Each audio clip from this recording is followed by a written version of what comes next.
કાંતિભાઈ પ્રોમ્પ્ટની તો બહુ easy challenge છે. કઈ રીતે? 28 દિવસે ગાયને ગાભણ ખાલી તપાસ કરી શકો છો અને 35 દિવસે ભેંસને ખાલી ગાભણનો તપાસ કરી શકો છો. તો મારા ફાર્મરને પણ આવું કરો ને. તો ચલો કરી આપીએ ને. તો આ પ્રોમ્પ્ટની બહુ ઇઝી કિટ છે કે જે 28 દિવસમાં ગાયનું ગાભણ અને 35 દિવસે ભેંસનું ગાભણ ચેક કરી શકે છે.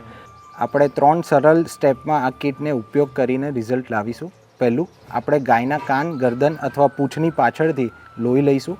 બીજું, તેમાં 3 ટીપા સ્ટ્રીપ પર મૂકીશું. ત્રીજું, આપણા કિટમાં આપેલા લિક્વિડના 2 ટીપા પણ આ સ્ટ્રીપ પર મૂકીશું. હવે ફક્ત 20 મિનિટની રાહ જોઈશું અને પાક્કું પરિણામ આપણને મળશે. રમેશભાઈ, તમારી ગાય 28 દિવસમાં ગાભણ છે એની જાણ થઈ ગઈ. ચેલેન્જ આપી સાચી પડી ખરેખર. સારું કહેવાય. સારું કે કોંગ્રેચ્યુલેશન. Thank you. તમે પણ લાવો તમારા ઘરે બહુ ઇઝીથી ખુશાલી. ગાભણની સાચી જાણકારી માટે વાપરો પ્રોમ્પ્ટ બહુ ઇઝી કિટ. પાક્કો વિશ્વાસ, ખુશાલીનો સાથ.